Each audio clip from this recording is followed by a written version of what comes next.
음식점에서 밥을 먹고 난 후 계산을 할 때, 카페에서 커피를 주문한 다음 계산할 때, 그리고 온라인에서 물건을 구입하고 계산을 할 때 등 이 모든 상황에 우리는 신용카드로 결제를 합니다. 심지어 이제는 핸드폰이나 인터넷에 한 번만 등록해 놓으면 더 이상 카드를 들고 다닐 필요도 없습니다. 앱카드, 페이 등의 방법으로 간편 결제를 할 수 있기 때문이죠. 그런데 이 부분에 대해 최근 일본에서 말이 새어나오고 있다고 하는데요. 왜일까요? 지금부터 자세히 살펴보도록 하겠습니다.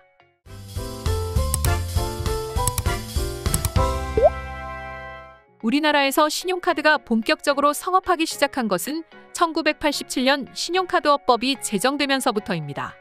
그전에도 은행권에서 신용카드를 발급하긴 했지만 사람들의 인식 부족 때문인지 가맹점과 회원을 모집하는 게 쉽지만은 않았습니다.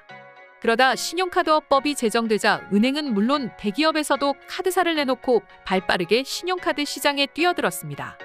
이유는 당시 사람들의 소비 생활이 질적으로 향상되어 개인을 대상으로 하는 소매 금융이 충분히 돈이 될 만했기 때문이죠. 이때부터 우리가 흔히 알고 있는 여러 카드사들이 나오기 시작했습니다. 그런데 이후 국내 신용카드 역사에 전환점이 되는 사건이 발생했습니다. 그건 바로 1997년 IMF 외환위기입니다. 대체 왜일까요? 당시 은행은 누군가에게 돈을 빌려줘야 이자를 쳐서 수익을 낼 수 있는 구조를 띠는데 주요 고객인 기업이 휘청거렸습니다. 그래서 금융기관은 다른 시장으로 눈을 돌리게 됐는데 그게 바로 신용카드죠. 동시에 정부 역시 신용카드에 관심을 갖게 됐습니다. 정부는 외환위기를 극복하기 위해 엄청나게 많은 돈을 쏟아부었습니다. 그러면서 그로기 상태에 있던 기업들 역시 소생하는 모습을 보였죠. 나아가 신용카드 자체를 위한 정책까지 시행했습니다. 1999년 5월에는 현금 서비스 한도를 폐지하고 6월에는 신용카드 소득 공제 제도를 만들었습니다. 특히 유효했던 건 신용카드 현금 서비스 한도를 폐지한 것이었습니다. 그러면서 당시 카드사들은 서로 과열 경쟁을 하며 길거리로 나와 회원 모집을 했고 대학생은 물론이고 너도 나도 카드가 발급되는 상황이었습니다. 때문에 1990년에 1000만 장이었던 카드 발급 수는 2002년 들어 1억 장을 초과했습니다. 물론 지금까지 신용불량자를 비롯해 신용카드의 무자비한 소비로 인해 관련 사건 사고들이 빈번하게 벌어졌습니다. 하지만 이를 모두 거치면서 현재 2022년에는 각 신용카드별 적절한 발급 조건을 내걸고 사용자 역시 현명한 소비 습관을 통해 안정적으로 활용이 이루어지고 있으며 한국에서는 경제활동자의 약 90%가량의 신용카드 보급률에 달합니다. 물론 체크카드를 이용하는 수도 무시할 수 없지만 성인이라면 대부분 신용카드 한 장씩은 보유하고 있다고 해도 과언이 아닙니다. 심지어 간편결제 시스템인 페이결제가 도입된 이후 신용카드는 한 사람당 한 장씩은 꼭 가지고 있다고 해도 과언이 아닐 정도로 성행되고 있습니다. 또한 한국에서는 호텔, 백화점은 물론이고 편의점, 슈퍼마켓, 카페, 식당, 안경원 등 신용카드 결제가 안 되는 곳을 찾아보기가 더 어려울 정도입니다. 그런데 다른 나라의 상황 또한 한국과 마찬가지일까요? 일본을 살펴보도록 하겠습니다. 최근 일본은 왜 크레딧 카드가 보급되지 못하고 있는가? 라는 제목으로 신문에 글이 하나 올라왔습니다. 기사의 내용을 살펴보면 현재 일본에서는 직불카드인 체크카드가 큰 인기를 끌고 있다 합니다. 그 이유로는 신용카드처럼 쓸 수 있으면서도 빚을 지면서 이용대금을 결제하지는 않는다는 점 때문이라고 하는데요. 하지만 이마저도 수도권 및 대도시 위주일 뿐이고 좀처럼 널리 퍼지지 못하고 있다 합니다. 그러면서 기사는 왜 일본은 계속해서 갈라파고스를 지향하고 있는가? 라고 하면서 질문했습니다. 그리고 미국과 비교했는데요. 다들 아시다시피 체크카드는 금융기관의 서비스 중 하나이지만 이용자는 결제 금액을 예금 계좌 잔고에서 바로 인출하는 구조입니다. 그 자리에서 바로 결제가 되고 내가 가지고 있는 현금 내에서 합리적인 소비를 할 수 있다는 장점이 있습니다. 하지만 아쉽게도 할부 결제는 하지 못합니다. 물론 이것 또한 장점이 될 수는 있습니다. 미국 역시 여전히 아직 이 직불카드를 많이 사용하고 있습니다. 이미 널리 알려져 있죠. 미국 연방준비제도 이사회에 따르면 2015년 미국에서 가장 많이 이용된 체크카드는 695억 건으로 신용카드 338억 건보다 2배 이상 많았다고 하는데요. 또한 카드 결제가 54%이고 현금 결제가 43%였다고 합니다.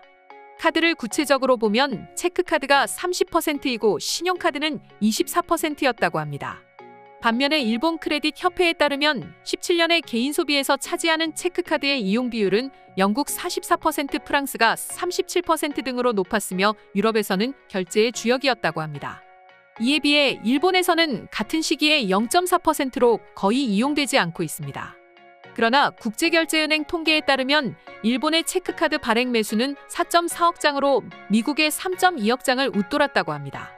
그 말은 즉 사람들은 발급받았음에도 불구하고 이용을 하지 않았던 것입니다.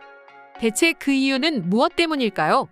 영국 이코노미스트지는 이 문제에 대해 1980년대 후반 일본의 거품이 붕괴하면서 빚공포증을 겪은 일본인들이 신용카드 사용을 여전히 꺼린다. 위조 지폐나 강도 등 현금 사용에 대한 위험이 없고 현금 인출이 쉬운 것도 현금 거래가 많은 주요 원인이라고 분석했습니다. 때문에 여전히 일본에서는 도쿄 한복판이라 하더라도 또 오사카 같은 대도시 한복판이라 하더라도 카드기기가 없는 경우도 있고 카드기기가 있어도 현금 사용을 유도하는 경우가 있다고 합니다.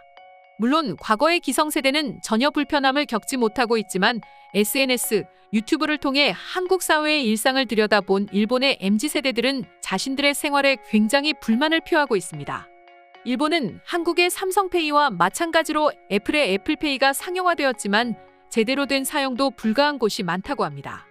기껏해야 대도시에서도 그것도 모두가 아닌 일부만 허용되다 보니 일본인들은 전국 어디서든지 간편 결제 시스템이 이루어지고 있는 한국을 보고 부러움을 표하고 있다 합니다. 비단 일본만의 문제는 아닙니다. 최근 해외 커뮤니티에는 한국에서는 세탁기를 구입할 때 할부 결제가 된다는데 사실인가요?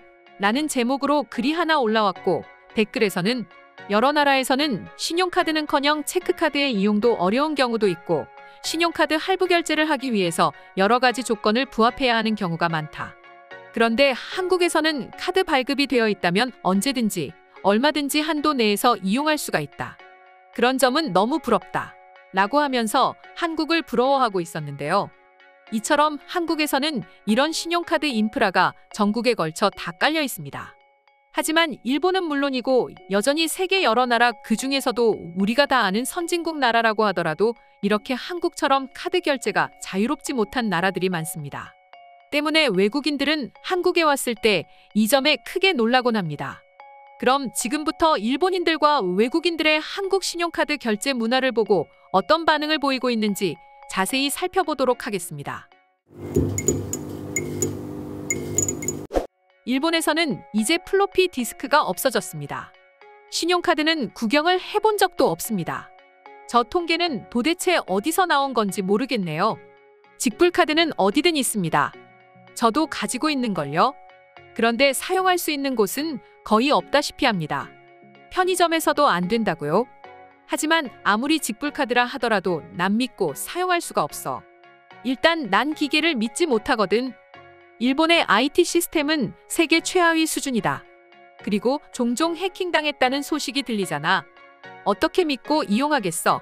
그래서 난 월급을 받으면 집에 보관하고 있어. 그게 아니면 다 써버리기도 해. 차라리 없는 게 마음이 편하거든. 한국처럼 인터넷에서도 3개월, 6개월, 10개월 할부가 잘 되는 곳은 본 적이 없는 것 같습니다. 사이트별로도 그렇지만 업체별로 할부 혜택을 주지 않는 경우도 있습니다. 만약 한국에서 생활을 희망하는 사람이 있다면 신용카드 한 장만 발급받으면 될 거야. 그리고 당신은 곧바로 핸드폰에 카드를 등록하면 돼. 그럼 당신은 신분증과 핸드폰 하나만 있으면 전국 어디든지 갈 수 있어. 신분증? 내가 알기로 한국은 신분증도 모바일에서 대체할 수 있다고 들었는데 한국을 너무 과소평가하는 거 아니야? 한국에서 정말 놀랐던 점은 내가 사는 텍사스에는 무조건 현금만 받는 경우가 많다. 하지만 한국의 저동, 서, 남, 북 어느 시골을 가더라도 모두 카드 이용이 가능했다는 거야. 정말 대단하지 않을 수 없어. 오늘의 영상은 이것으로 마칠 텐데 영상이 유익하셨다면 구독과 좋아요, 알림 설정 한 번씩 부탁드리겠습니다. 다음 영상으로 찾아오겠습니다. 감사합니다.